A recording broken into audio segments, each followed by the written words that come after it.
മലപ്പുറം ജില്ലയിലെ മഞ്ചേരിക്കടുത്തുള്ള പ്രശസ്തമായ മാളിയേക്കൽ തറവാട്. സകല ആഡംബരങ്ങളാലും സമ്പന്നമായ ആ വലിയ മാളിക മാളിയേക്കൽ മൊയ്തു ഹാജിയുടെ ഏകമകൻ ഷഹീമിന്റെ സാമ്രാജ്യമായിരുന്നു. നൂറുകണക്കിന് ബിസിനസ്സുകൾ കൈകാര്യം ചെയ്യുന്ന ഒരു വലിയ വ്യവസായിയായിരുന്നു ഷഹീം. അവന്റെ ജീവിതത്തിലെ ഏറ്റവും വലിയ സന്തോഷം അവന്റെ പ്രിയപ്പെട്ട ഭാര്യ നൂറ ആയിരുന്നു. അവരുടെ പ്രണയം എല്ലാവർക്കും ഒരു മാതൃകയായിരുന്നു. ഒരു കുഞ്ഞില്ലെന്ന ദുഃഖമൊഴികെ മറ്റൊരു കുറവും അവരുടെ ജീവിതത്തിൽ ഉണ്ടായിരുന്നില്ല. എങ്കിലും 6 വർഷത്തെ കാത്തിരിപ്പിനും പ്രാർത്ഥനകൾക്കും ഒടുവിൽ അവരുടെ ജീവിതത്തിലേക്ക് 2 കുഞ്ഞു മാലാഖമാർ എത്തി, നെയ്റയും നെയ്ലയും. അന്നു മുതൽ മാളിയേക്കൽ തറവാട് ഒരു ചെറിയ സ്വർഗമായി മാറി. നെയ്റയുടെയും നെയ്ലയുടെയും ഓരോ വളർച്ചയും ആ വീടിന് കൂടുതൽ ഭംഗി നൽകി. അങ്ങനെയിരിക്കെ ഒരു വലിയ പെരുന്നാൾ രാത്രി ഷഹീമും തന്റെ ഭാര്യ നൂറയെയും കുഞ്ഞുങ്ങളെയും കൂട്ടി ഷോപ്പിങ്ങിനായി മഞ്ചേരിയിലേക്ക് പുറപ്പെട്ടു. ആ രാത്രി ഷോപ്പിങ്ങും കഴിഞ്ഞ് ഭക്ഷണവും കഴിച്ച് തിരിച്ചു വീട്ടിലേക്ക് വരികയായിരുന്നു. അവർക്കുണ്ടായ ഭീകരമായ കാർ അപകടത്തിൽ ഷഹീമിനെയും തന്റെ കുഞ്ഞു മാലാഖമാരെയും തനിച്ചാക്കി മാതൃത്വം ആസ്വദിക്കും മുമ്പേ നൂറ എന്നേക്കുമായി ലോകത്തോട് വിട പറഞ്ഞു. ആ രാത്രി ആ കൊച്ചു സ്വർഗം തകർന്നു വീണു. വർഷങ്ങൾക്കു ശേഷം മാളിയേക്കൽ തറവാട് ഒരിക്കൽ ചിരികളാൽ നിറഞ്ഞിരുന്ന ആ വലിയ വീട് ഇപ്പോൾ നിശബ്ദതയിൽ മുങ്ങിയിരുന്നു.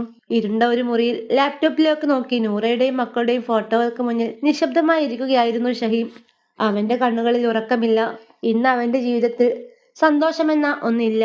1.5 വർഷം മുമ്പുണ്ടായ ആ കാർ അപകടം അവന്റെ ജീവിതം മുഴുവൻ മാറ്റിമറിച്ചു.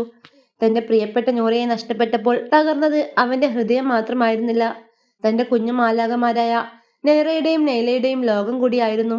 ഉമ്മയോടൊപ്പം അവരുടെ കുഞ്ഞു ചിരിയും സംസാരവും എങ്ങോ പോയി മറഞ്ഞു. പെട്ടെന്നാണ് കുട്ടികളുടെ മുറിയിൽ നിന്നും പാത്രങ്ങൾ വീണുടയുന്ന ഒരു ശബ്ദം കേട്ടത്. ഷഹീം ഞെട്ടി. എഴുന്നേറ്റ് വേഗം കുട്ടികളുടെ മുറിയിലേക്ക് ഓടി. വാതിൽ തുറന്നപ്പോൾ വില കൂടിയ കളിപ്പാട്ടങ്ങളും വസ്ത്രങ്ങളും അവിടെ ചിന്നി ചിതറി കിടക്കുന്നു. പാത്രങ്ങൾ പൊട്ടി ചോറ് മുഴുവൻ നിലത്ത് വീണ് കിടക്കുന്നു. ഒരു മൂലയിലായി നെയ്റയും നെയ്ലയും പരസ്പരം കെട്ടിപ്പിടിച്ച് പേടിച്ചു നിൽക്കുന്നു. കുട്ടികളെ നോക്കാനായി വന്ന ആമിനത്താത്ത ഷഹീമിനെ കണ്ടതും അവൾ ദേഷ്യത്തോടെ പറഞ്ഞു, ഷഹീമേ, എനിക്കിത് പറ്റില്ല. എന്ത് പണം തരാമെന്ന് പറഞ്ഞാലും ഈ ജോലി ഇതെനിക്ക് വേണ്ട. എന്ത് വികൃതികളായി മക്കള്. നീ കണ്ടോ, ഇവരെന്റെ കൈകളൊക്കെ മാന്തി പൊളിച്ചിരിക്കുന്നു. ഞാൻ സ്നേഹത്തോട് ചോറ് കൊടുത്താലും ഇവര് പാത്രം തട്ടിക്കളയും. എന്ത് കൊടുത്തിട്ടും കാര്യമില്ല. ഒന്നും മനസ്സിലാവുന്നില്ല, വല്ലാത്തൊരു മക്കള്. അവർ പിറുപിറുത്തു. എത്ര ദിവസം ഞാൻ സഹിച്ചു. ഇനി നീ ആരെ കിട്ടുന്നതെന്ന് വെച്ചാ നോക്കിക്കോ. എനിക്കിതിന് പറ്റില്ല. ആമിനത്താത്ത ദേഷ്യത്തോടെ അവിടെ നിന്ന് ഇറങ്ങിപ്പോയി. ഷഹീം പതുക്കെ മുന്നോട്ട് നടന്നു. നെയ്റ, നെയ്ല. അവൻ കൈനീട്ടി. അവർ പേടിച്ച് പിന്നിലേക്ക് മാറി. ആ നിമിഷം അവന്റെ കണ്ണുകൾ നിറഞ്ഞു. ഷഹീം ഒരു തേങ്ങലോടെ പറഞ്ഞു, നൂറ, എന്റെ മക്കൾക്ക് ഞാൻ എന്ത് പകരം നൽകും? ഈ സമ്പാദ്യത്തിനൊന്നും അവരുടെ സങ്കടം മാറ്റാൻ കഴിയില്ല. നമ്മുടെ മക്കളെ പഴയതുപോലെ ഒന്നായി കിട്ടാൻ ഞാൻ എന്ത് ചെയ്യണം? എല്ലാവരും തോറ്റു പിന്മാറിയ ആ വലിയ വീട്ടിലേക്ക് സ്നേഹത്തിന്റെ കരുത്തുമായി ഒരാൾ എത്തുകയാണ്. ഇതേ സമയം നഗരത്തിന്റെ തിരക്കുകളിൽ നിന്ന് മാറി ഗ്രാമത്തിലെ ഒരു ചെറിയ ഓടുമേഞ്ഞ വീട്. ഭിത്തിയിലെ പെയിന്റുകളെല്ലാം അടർന്നു വീണിരിക്കുന്നു. പുറമെ നിന്ന് നോക്കുന്നവർക്കെല്ലാം സുഹറ എപ്പോഴും പുഞ്ചിരിക്കുന്നവളാണ്. പക്ഷെ ആ പുഞ്ചിരിക്കു പിന്നിൽ കണ്ണീരിന്റെ ഒരു വലിയ കഥയുണ്ട്. ഉപ്പയുടെ മരണശേഷം ആ കുടുംബത്തിന്റെ ഏക ആശ്രയമായിരുന്നു അവൾ. ഉമ്മ ഒരു തളർ രോഗിയാണ്. കട്ടിലിൽ കിടന്നിട്ട് വർഷങ്ങളായി. ഉമ്മയുടെ അരികിലിരുന്ന് ഉമ്മയ്ക്കുള്ള മരുന്നുകൾ കൊടുക്കുകയായിരുന്നു സുഹറ. ഉമ്മ സങ്കടത്തോടെ പറഞ്ഞു, മോളെ, എൻ്റെ മരുന്നിന് തന്നെ ഒരുപാട് പണമാകുന്നുണ്ട്. അനിയൻ ആദിലിന്റെ ഫീസ് അടക്കണം. നീ ഇങ്ങനെ കഷ്ടപ്പെടുന്നത് കാണുമ്പോൾ എനിക്ക് നെഞ്ചു പൊട്ടുകയാണ്. ഉമ്മ, അതൊന്നും ഓർത്ത് നിങ്ങൾ വിഷമിക്കണ്ട. എനിക്ക് മാളിയേക്കൽ തറവാട്ടിൽ ജോലി കിട്ടിയല്ലോ. വലിയ ശമ്പളമാണ് അവിടെ. നമ്മുടെ കഷ്ടപ്പാടുകളെല്ലാം മാറും ഉമ്മ. നമുക്ക് ആദിലിനെ പഠിപ്പിച്ച് വലിയൊരു ഡോക്ടറാക്കണം.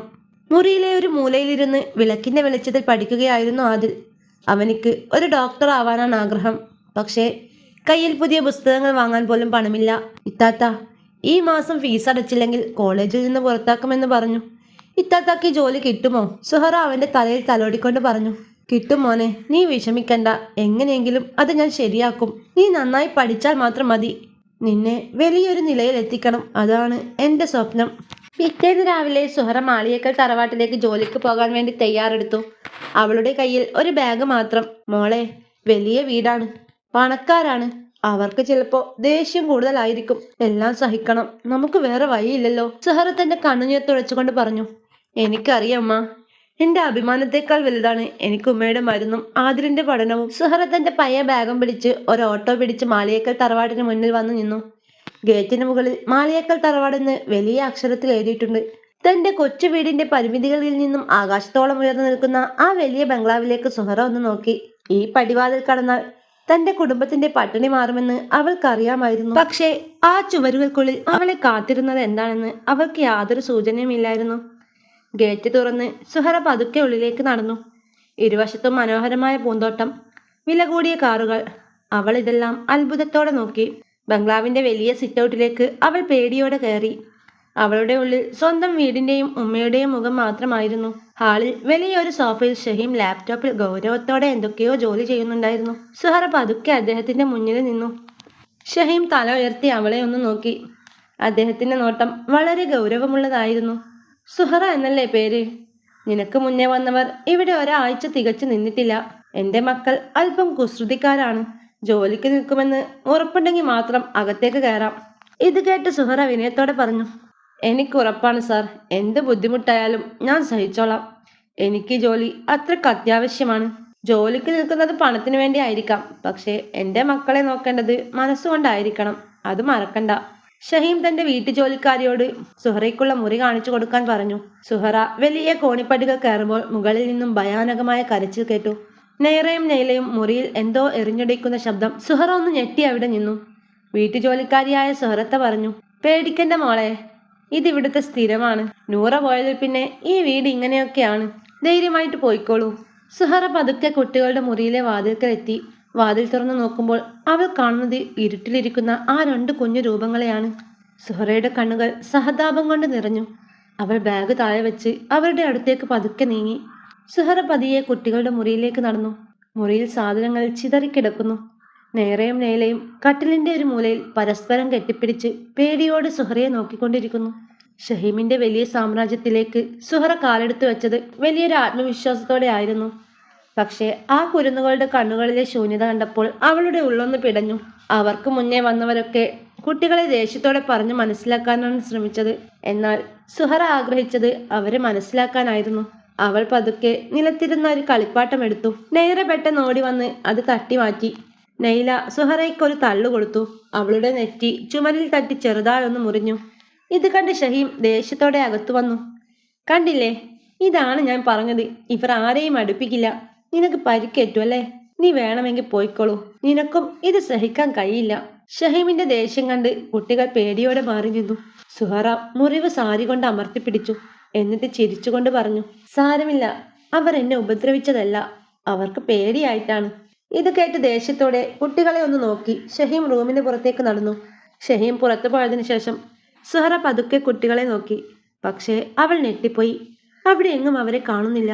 സുഹറ മുറിക്കുള്ളിലൊക്കെ അവരെ അന്വേഷിച്ചു. അവൾ പതുക്കെ തറയിലിരുന്നു. അപ്പോൾ അതാ കട്ടിലിനടിയിൽ നിന്നും എന്തോ ഒരു അനക്കം. നെയ്റയും നെയ്ലയും കട്ടിലിനടിയിൽ ഇരുട്ടിൽ ഒളിച്ചിരിക്കുകയാണ്. അവർ സുഹറയെ കണ്ടു ഭയന്ന് വിറച്ചിരുന്നു. അവൾ അവരെ ഭയപ്പെടുത്തിയില്ല. പകരം അവരിൽ ഒരാളായി മാറി. ആ മുറിയിൽ അനേകം കളിപ്പാട്ടങ്ങൾ ഉണ്ടായിരുന്നു. പക്ഷേ ആ കുരുന്നുകൾക്ക് കളിക്കാൻ ഒരു കൂട്ടുകാരുമില്ലായിരുന്നു. സുഹറ അവിടെ നിന്നും ഒരു പാവയെ കയ്യിലെടുത്തു. അവൾ അത് നിലത്ത് വെച്ച് പതുക്കെ സംസാരിക്കാൻ തുടങ്ങി.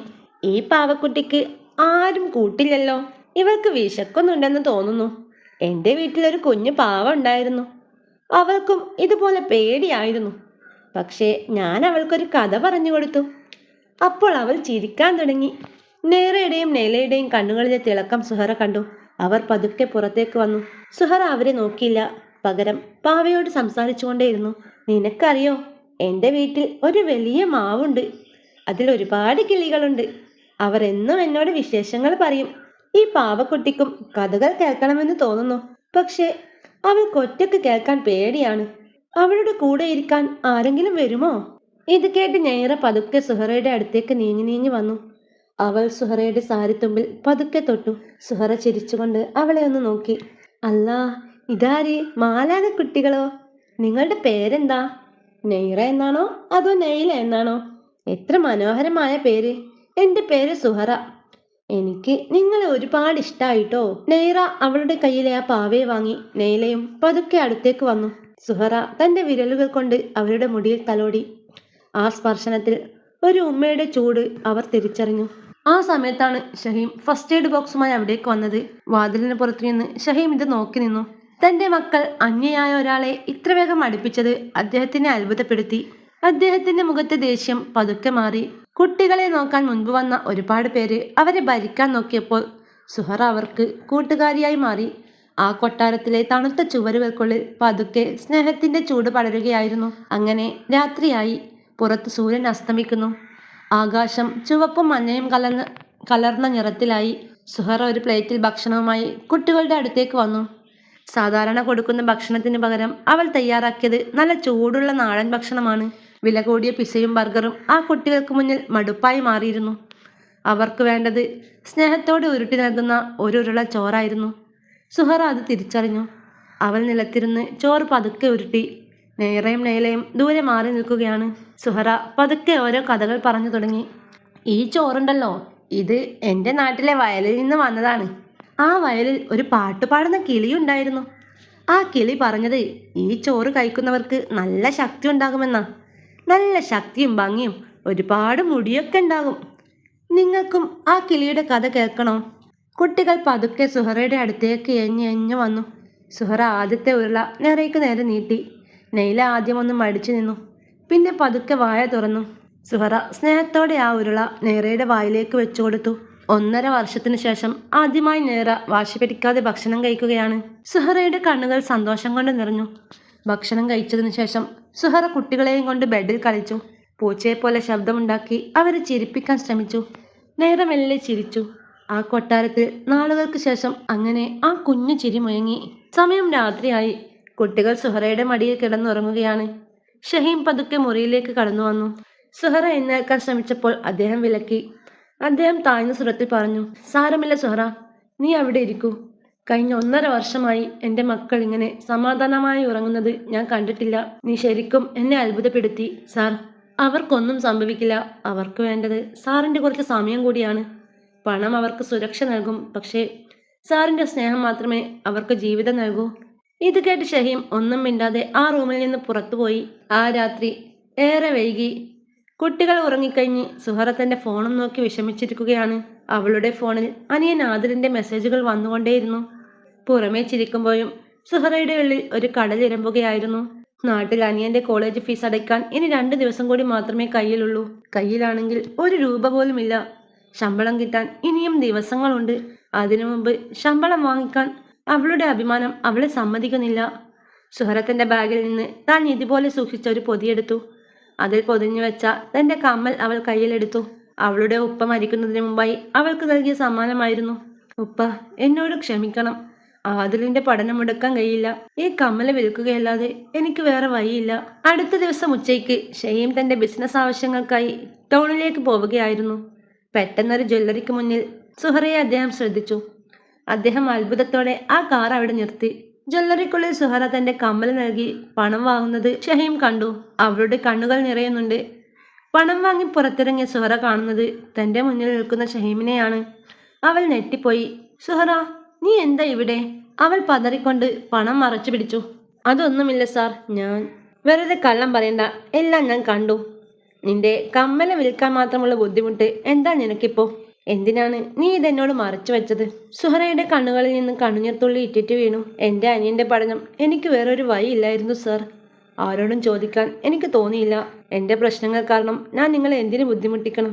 അതുവരെ ഒരു ജോലിക്കാരിയായി മാത്രം കണ്ടിരുന്ന സുഹറയെ ഷഹീം ബഹുമാനത്തോടെ ഒന്ന് നോക്കി. അവളുടെ ആത്മാഭിമാനത്തിന് മുന്നിൽ അവന്റെ വലിയ സാമ്രാജ്യം എത്ര ചെറുതാണെന്ന് അദ്ദേഹം തിരിച്ചറിഞ്ഞു. അദ്ദേഹം ജ്വല്ലറിയിൽ പോയി ആ കമ്മൽ തിരികെ നൽകി അവളുടെ കയ്യിൽ കൊടുത്തു. സുഹറ, നീ എൻ്റെ മക്കൾക്ക് നൽകുന്ന ആ ചിരിക്ക് പകരം വെക്കാൻ ഈ ലോകത്തെ ഒരു സമ്പാദ്യത്തിനും കഴിയില്ല. ആദിലിന്റെ ഫീസിനെ കുറിച്ച് നീ ഇനി ഒരിക്കലും വിഷമിക്കണ്ട. അതിനെല്ലാം ഞാൻ പരിഹാരമുണ്ടാക്കാം. ഒരു വേലക്കാരിയായ എന്നോട് ഇത്രയും കരുണ കാട്ടുന്ന ആ മനുഷ്യനെ അവൾ സ്നേഹത്തോടെ ഒന്ന് നോക്കി. അങ്ങനെ ആ സംഭവത്തിന് ശേഷം സുഹറ വീട് വൃത്തിയാക്കുകയായിരുന്നു. വലിയ റൂമുകളും കുട്ടികളുടെ മുറിയും കഴിഞ്ഞ് അവൾ മുകളിലത്തെ നിലയിലുള്ള അറ്റത്തെ ആ വലിയ വാതിലിന് മുന്നിലെത്തി. ആ വലിയ ബംഗ്ലാവിൽ സുഹറയെ എപ്പോഴും അലട്ടിയിരുന്ന ഒരു ചോദ്യമുണ്ടായിരുന്നു. ആ മുറി അതെന്താണ് പൂട്ടിയിരിക്കുന്നത്? ആരും അങ്ങോട്ട് പോകാറില്ല. ആരും അതിനെക്കുറിച്ച് സംസാരിക്കാറുമില്ല. ആ ചുവരുകൾക്കുള്ളിൽ എന്തോ ഒരു വലിയ രഹസ്യം ഉറങ്ങിക്കിടക്കുന്നുണ്ട് എന്നവൾക്ക് തോന്നി. സുഹറ പതുക്കെ ആ വാതിലിനടുത്തേക്ക് നീങ്ങി. അവൾ ആ വാതിൽ ഒന്ന് തള്ളി തുറക്കാൻ ശ്രമിച്ചു. പക്ഷെ അത് തുറക്കുന്നില്ല. പെട്ടെന്ന് പിന്നിൽ നിന്നും ഒരു ശബ്ദം കേട്ട് അവൾ ഞെട്ടിപ്പോയി. സുഹറ, അങ്ങോട്ട് നോക്കണ്ട, ആ മുറി തുറക്കാറില്ല. ഷഹീം സാറിന് അത് ഇഷ്ടമല്ല. നൂറ പോയതിൽ പിന്നെ ആ മുറി ഇതുവരെയും ആരും തൊട്ടിട്ടില്ല. അവിടുത്തെ സഹായിയായ സുഹറത്ത അവളോട് പറഞ്ഞു. അവൾ എന്തോ തീരുമാനിച്ചുറപ്പിച്ചതുപോലെ കുറച്ചു സമയം അവിടെ തന്നെ നിന്നു. രാത്രിയിൽ എല്ലാവരും ഉറങ്ങിക്കഴിഞ്ഞ് സുഹറയ്ക്ക് ഉറക്കം വന്നില്ല. അവൾ പതുക്കെ എഴുന്നേറ്റ് മുകളിലത്തെ നിലയിൽ പോയി. ആ പൂട്ടിക്കിടക്കുന്ന മുറിയുടെ വിടവിലൂടെ ഒരു നേരിയ പ്രകാശം വരുന്നത് പോലെ അവൾക്ക് തോന്നി. ഓർമ്മകളെ പൂട്ടിവെച്ചാൽ അത് മുറിവുകളായി മാറുമെന്ന് സുഹറയ്ക്ക് അറിയാമായിരുന്നു. ഷഹീം തന്റെ വേദനകളിൽ നിന്ന് ഒളിച്ചോടാൻ ശ്രമിക്കുമ്പോൾ ആ മക്കൾക്ക് നഷ്ടമാകുന്നത് അവരുടെ ഉമ്മയുടെയും ഉപ്പയുടെയും സ്നേഹമാണ്. ആ വാതിൽ തുറക്കേണ്ടത് ആ വീടിന്റെ സന്തോഷത്തിന് അത്യാവശ്യമാണ്, അവൾ ഉറപ്പിച്ചു. അടുത്ത ദിവസം ഷഹീം പുറത്തുപോയ സമയത്ത് വീട്ടിലെ മറ്റു ജോലിക്കാർ വിശ്രമത്തിലാണ്. സുഹറ പതുക്കെ മുകളിലെത്തി. അവളുടെ കയ്യിൽ ഒരു താക്കോൽ കൂട്ടവുമുണ്ട്. അവൾ ആ പൂട്ടുകിടക്കുന്ന മുറിയുടെ മുന്നിലെത്തി. ഭയം അവളെ പിന്തിരിപ്പിക്കാൻ നോക്കുന്നുണ്ടായിരുന്നു. പക്ഷേ ആ മുറിക്കുള്ളിലെ ഇരുട്ടിൽ പൂട്ടിവെച്ചിരിക്കുന്നത് തന്റെ മാലാഖ കുട്ടികളുടെ ചിരിയാണെന്ന് സുഹറയ്ക്ക് അറിയാമായിരുന്നു. ഷഹീമിന്റെ വിലക്ക് ലംഘിച്ചും അവൾ ആ ഒരു തീരുമാനത്തിലെത്തി. ഓരോ താക്കോലായി പരീക്ഷിച്ചു. ഒടുവിൽ ഒരു ചെറിയ ശബ്ദത്തോടെ ആ പൂട്ട് തുറന്നു. വാതിൽ തുറക്കുമ്പോൾ ചെറിയൊരു പൊടിപടലം ഉയർന്നു. അകത്തെ ജനാലകളും അടഞ്ഞു കിടക്കുകയാണ്. സുഹറ ഓരോന്നോരോന്നായി തുറന്നിട്ടു. മുറിക്കുള്ളിലേക്ക് പ്രകാശം അടിച്ചു കയറി. മുറിയിലെ ചുവരുകളിൽ നൂറയും ഷഹീമും മക്കളുമുള്ള പലതരത്തിലുള്ള ചുവർ ചിത്രങ്ങൾ കാണാം. അവൾ ഉപയോഗിച്ചിരുന്ന വസ്ത്രങ്ങൾ, കുട്ടികളുടെ വസ്ത്രങ്ങൾ, കുട്ടികൾക്ക് വേണ്ടി നൂറ പാതിവയിൽ നിർത്തിയ തുന്നിയ ഉടുപ്പുകൾ എല്ലാം അവിടെയുണ്ട്. സുഹറ നൂറയുടെ ഫോട്ടോയിലേക്ക് നോക്കി പറഞ്ഞു, എന്നോട് ക്ഷമിക്കണം സാർ, ഇത് പൂട്ടിവെച്ചത് നിങ്ങളെ മറക്കാനല്ല, മറിച്ച് ആ ഓർമ്മകൾ അദ്ദേഹത്തെ വേദനിപ്പിക്കുന്നത് കൊണ്ടാണ്. പക്ഷെ ഈ മക്കൾക്ക് അവരുടെ ഉമ്മയെ വേണം, ഉപ്പയെ വേണം. ശേഷം അവൾ ആ മുറി വിട്ടിറങ്ങുന്നതിന് മുമ്പേ അത് സംഭവിച്ചു. അപ്രതീക്ഷിതമായി ഷഹീം വീട്ടിലേക്ക് കടന്നു വന്നു. മുകളിലത്തെ മുറി തുറന്നു കണ്ട് അദ്ദേഹം ദേഷ്യം കൊണ്ട് അങ്ങോട്ട് ഓടി വന്നു. അദ്ദേഹത്തിന്റെ മുഖം ദേഷ്യം കൊണ്ട് ചുവന്നു. സുഹറ, നീ എന്ത് ധൈര്യത്തിലാ ഇത് ചെയ്തത്? ഞാൻ നിന്നോട് പറഞ്ഞതല്ലേ ഈ വാതിൽ തുറക്കരുതെന്ന്. നിന്നെ ഇപ്പോൾ തന്നെ ഞാൻ എൻ്റെ ജോലിയിൽ നിന്ന് പുറത്താക്കുന്നു. ഇറങ്ങിപ്പോ എൻ്റെ വീട്ടിൽ നിന്ന്. ഷഹീം സുഹറയോട് ദേഷ്യത്തോടെ പറഞ്ഞു. ഇപ്പോൾ തന്നെ ഇറങ്ങിക്കോ. ഇത് കേട്ട് നേരയും നെയ്ലയും ഓടി വന്ന് സുഹറയെ കെട്ടിപ്പിടിച്ചു. നേരെ കരയാൻ തുടങ്ങി. നേരെ കരയുന്നതിനിടെ ഉമ്മ എന്ന് വിളിച്ചു. ആ വിളി കേട്ട് ഷഹീം തകർന്നു പോയിരുന്നു. തന്റെ മക്കൾ സംസാരിക്കുന്നത് അദ്ദേഹത്തിന് വിശ്വസിക്കാനാവാതെ നോക്കി നിന്നു. നൂറയുടെ ഓർമ്മകൾ നിറഞ്ഞ ആ മുറിയിൽ കുട്ടികൾ തന്നെ കെട്ടിപ്പിടിച്ച് ഉമ്മ എന്ന് വിളിച്ചപ്പോൾ അവൾക്ക് ഒരു നിമിഷം പറഞ്ഞുപോയി. ആ വിളിയിൽ അവളുടെ ഉള്ളിലെ എല്ലാ സങ്കടങ്ങളും അലിയിച്ചു കളഞ്ഞു. രക്തബന്ധത്തെക്കാൾ വലിയൊരു ബന്ധം അവിടെ ഒരു നൂലിനാൽ ബന്ധിക്കപ്പെട്ടിരിക്കുന്നു എന്ന് അവൾ തിരിച്ചറിഞ്ഞു. അവൾ മക്കളെ കെട്ടിപ്പിടിച്ചു. ആ മുറിയിലെ വെളിച്ചം ഷഹീമിന്റെ ഹൃദയത്തിലെ ഇരുട്ടുകളെയും കഴുകിക്കളഞ്ഞു. സുഹറ ചെയ്തത് ഒരു തെറ്റല്ല, മറിച്ചൊരു വലിയ പുണ്യമായിരുന്നു.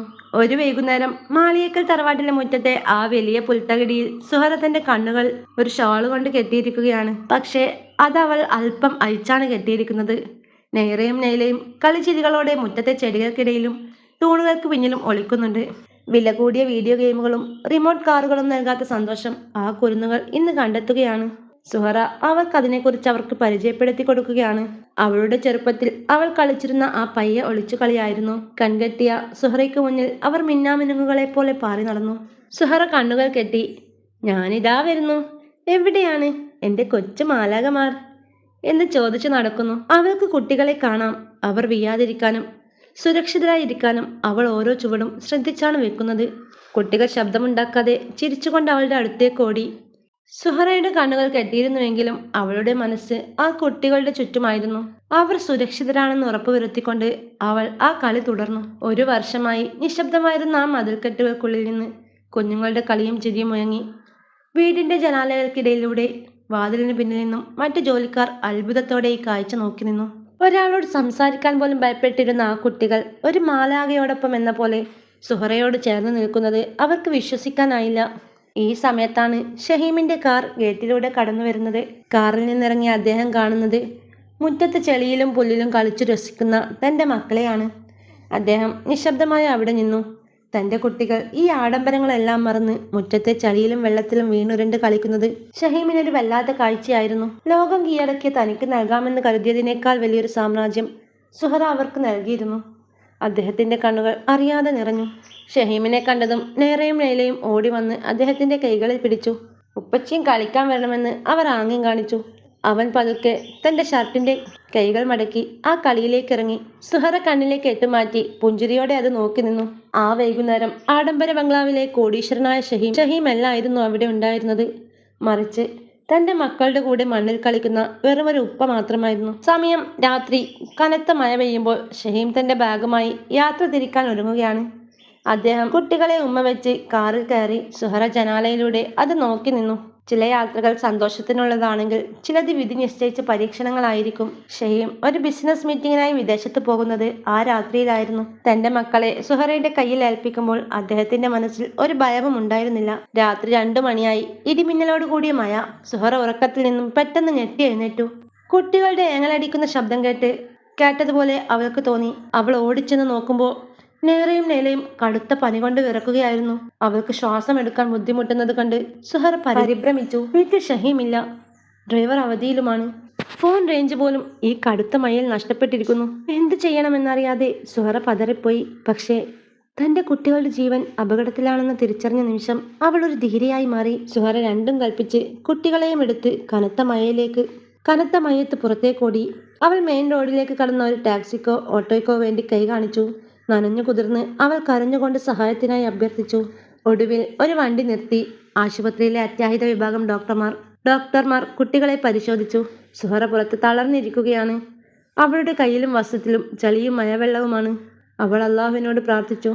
അല്പസമയത്തിന് ശേഷം ഡോക്ടർമാർ വന്നു. ഒന്നും പേടിക്കാനില്ല, ശരിയായ സമയത്ത് എത്തിച്ചതുകൊണ്ട് രക്ഷപ്പെട്ടു എന്ന് പറഞ്ഞു. സുഹറ അവരോട് നന്ദി പറഞ്ഞു. പുലർച്ചെ 2 മണിയായി. കുട്ടികൾക്ക് സുഖമില്ലാത്തതറിഞ്ഞ് ഷഹീം തന്റെ വിദേശയാത്ര പാതിവഴിയിൽ ഉപേക്ഷിച്ച് അതേ വസ്ത്രത്തിൽ ആശുപത്രിയിലേക്ക് ഓടി വന്നു. അദ്ദേഹത്തിന്റെ മുഖത്ത് കടുത്ത പരിഭ്രാന്തിയുണ്ട്. വാർത്ത അറിഞ്ഞ നിമിഷം മുതൽ ഷഹീമിന്റെ ശ്വാസം നിലച്ച മട്ടായിരുന്നു. തന്റെ മക്കൾക്ക് എന്ത് സംഭവിച്ചു എന്ന ഭയം അദ്ദേഹത്തെ വേട്ടയാടി. പക്ഷേ വാർഡിന്റെ വാതിൽക്കലെത്തിയ ഷഹീം കണ്ട കാഴ്ച അദ്ദേഹത്തിന്റെ ജീവിതം മാറ്റിമറിക്കുന്നതായിരുന്നു.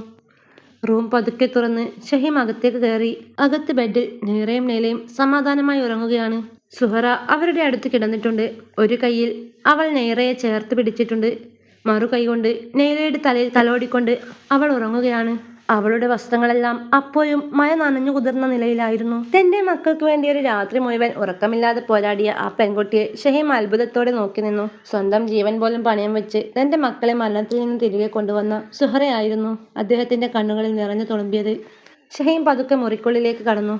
സുഹറ പെട്ടെന്ന് എഴുന്നേറ്റു. ഷഹീമിനെ കണ്ടതും അവൾ പരിഭ്രമത്തോടെ എഴുന്നേൽക്കാൻ ശ്രമിച്ചു. സാർ എപ്പോഴാ വന്നത്? പേടിക്കാനൊന്നുമില്ല, പനി കുറഞ്ഞു. ഇപ്പോൾ അവർ സുഖമായി ഉറങ്ങുകയാണ്. ഷഹീം ഒന്നും മിണ്ടിയില്ല. അദ്ദേഹത്തിന്റെ കണ്ണുകൾ നിറഞ്ഞു. വലിയ കോടീശ്വരന്റെ ഗർവില്ലാതെ തന്റെ മക്കളുടെ ജീവൻ രക്ഷിച്ചവർക്ക് മുന്നിൽ അദ്ദേഹം തല കുനിച്ചു. സുഹറ, നീ ഈ മക്കൾക്ക് നൽകിയത് നിന്റെ ജീവിതമാണ്. നൂറയ്ക്ക് ശേഷം ഈ മക്കളെ ഇങ്ങനെ സ്നേഹിക്കാൻ നിനക്ക് മാത്രമേ കഴിയൂ എന്ന് ഞാൻ തിരിച്ചറിയുന്നു. കുട്ടികളെയും കൊണ്ട് തിരിച്ച് ആശുപത്രിയിൽ നിന്നും മടങ്ങി. വീട് വീണ്ടും സജീവമായി. രാത്രി സമയം. ഷഹീം തന്റെ ബാൽക്കണിയിൽ ആകാശത്തേക്ക് നോക്കി ആലോചനയിൽ മുഴുകി നിൽക്കുകയാണ്. സുഹറ പതുക്കെ അങ്ങോട്ട് വന്നു. അവളുടെ കയ്യിൽ ഷഹീമിനായുള്ള ഒരു ചായയുമുണ്ട്. സുഹറ ചായ മേശപ്പുറത്ത് വെച്ചു. ഷഹീം തിരിഞ്ഞ് അവളെ ഒന്ന് നോക്കി. അദ്ദേഹത്തിന്റെ കണ്ണുകളിൽ മുൻപില്ലാത്ത ഒരു ശാന്തതയുണ്ട്. അദ്ദേഹം സുഹറയോട് പറഞ്ഞു. സുഹറ, നൂറ പോയപ്പോൾ എൻ്റെ ലോകം അവസാനിച്ചു എന്നാണ് ഞാൻ കരുതിയത്. അവൾക്ക് പകരമായി മറ്റൊരാളെ ചിന്തിക്കാൻ പോലും എനിക്ക് കഴിയില്ലായിരുന്നു. പക്ഷേ കഴിഞ്ഞ ദിവസങ്ങളിൽ ഞാൻ ഒന്ന് തിരിച്ചറിഞ്ഞു. അദ്ദേഹം സുഹറയുടെ അടുത്തേക്ക് നീങ്ങി നിന്നു. എൻ്റെ മക്കൾക്ക് വേണ്ടി നീ നിന്റെ ജീവൻ പോലും പണയം വെച്ചു. നൂറ ഉണ്ടായിരുന്നെങ്കിൽ അവൾ എപ്പോഴും ചെയ്യുമായിരുന്നതും ഇത് തന്നെയാണ്. നിന്റെ ഉള്ളിലെ ആ സ്നേഹമാണ് എൻ്റെ മക്കളെ ജീവിതത്തിലേക്ക് തിരിച്ചു കൊണ്ടുവന്നത്. നൂറയുടെ സ്ഥാനത്ത് ഈ വീടിൻ്റെ വിളക്കായി എൻ്റെ മക്കളുടെ ഉമ്മയായി നീ എന്നും ഇവിടെ ഉണ്ടാകുമോ? സുഹറയ്ക്ക് തൻ്റെ കാതുകളെ വിശ്വസിക്കാനായില്ല. അവൾ വിശ്വസിക്കാനാവാതെ ഷഹീമിനെ നോക്കി നിന്നു. അവളുടെ കണ്ണുകൾ നിറയുന്നുണ്ടായിരുന്നു. അവൾക്ക് പെട്ടെന്നൊരു മറുപടി പറയാൻ കഴിഞ്ഞില്ല. കുറച്ച് മൗനമായി നിന്നു. അതൊരു വലിയ വാഗ്ദാനമായിരുന്നു. തൻ്റെ കുടുംബത്തിന്റെ ദാരിദ്ര്യം മാറാൻ ഷഹീമിനെ വിവാഹം കഴിക്കുക എന്നത് എളുപ്പ വഴിയാണെങ്കിലും അവൾ ചിന്തിച്ചത് തൻ്റെ ലാഭത്തെക്കുറിച്ചായിരുന്നില്ല. ആ കുഞ്ഞു മക്കൾ അവരെക്കുറിച്ചായിരുന്നു. സുഹറ അവനെ നോക്കി പറഞ്ഞു. ഒരു ജോലിക്കാരിയായി വന്ന എനിക്ക് നിങ്ങൾ നൽകിയ ഈ ബഹുമാനത്തിന് നന്ദിയുണ്ട്. പക്ഷേ ഈ വിവാഹത്തിന് ഞാൻ സമ്മതിക്കുന്നത് ഈ ആഡംബരങ്ങൾ കണ്ടിട്ടില്ല. ആശുപത്രിയിൽ വെച്ച് ആ കുഞ്ഞുങ്ങൾ എൻ്റെ കൈവിടാതെ പിടിച്ചപ്പോൾ ഞാനൊന്ന് തിരിച്ചറിഞ്ഞു. അവരില്ലാത്തൊരു ജീവിതം ഇനി എനിക്ക് വേണ്ട. അവരെ വേർപിരിയാൻ എനിക്കും കഴിയില്ല. എൻ്റെ കുഞ്ഞുങ്ങൾക്ക് വേണ്ടി ഞാൻ ഈ ജീവിതം സ്വീകരിക്കുന്നു. ഷഹീം ആശ്വാസത്തോടെ പുഞ്ചിരിച്ചു. ഈ സമയം മുറിക്കുള്ളിൽ നിന്നും നേറയും നേലയും ഉണർന്നു വരുന്നത് അവർ കണ്ടു. അവർ രണ്ടുപേരും ഓടി വന്ന് സുഹറയുടെയും ഷഹീമിന്റെയും ഇടയിൽ നിന്നു. അവർ രണ്ടുപേരുടെയും കൈകൾ അവർ ചേർത്ത് പിടിച്ചു. ജീവിതം ചിലപ്പോൾ നമ്മളെ തളർത്തും, എല്ലാം അവസാനിച്ചു എന്ന് തോന്നിപ്പിക്കും. പക്ഷെ എവിടെയെങ്കിലും നമുക്ക് വേണ്ടി ഒരു വാതിൽ തുറന്നു കിടക്കുന്നുണ്ടാകും. സ്നേഹിക്കാൻ മനസ്സുണ്ടെങ്കിൽ തകർന്നടിഞ്ഞ സ്വപ്നങ്ങളിൽ നിന്നും പുതിയൊരു സ്വർഗം പണിതുയർത്താൻ നമുക്ക് കഴിയും. ഒരിക്കലും തോറ്റുകൊടുക്കരുത്. കാരണം സ്നേഹത്തിന് അത്ഭുതങ്ങൾ സൃഷ്ടിക്കാൻ കഴിയും. സുഹറയുടെയും ഷഹീമിൻ്റെയും ഈ ഹൃദയസ്പർശിയായ കഥ നിങ്ങൾക്ക് ഇഷ്ടമായോ? ഇതുപോലെയുള്ള കൂടുതൽ കഥകൾക്കായി നമ്മുടെ ഈ ചാനൽ സബ്സ്ക്രൈബ് ചെയ്യുക. ഈ കഥയെക്കുറിച്ചുള്ള അഭിപ്രായങ്ങൾ കമൻറ്റ് ബോക്സിലൊന്ന് അറിയിക്കണേ.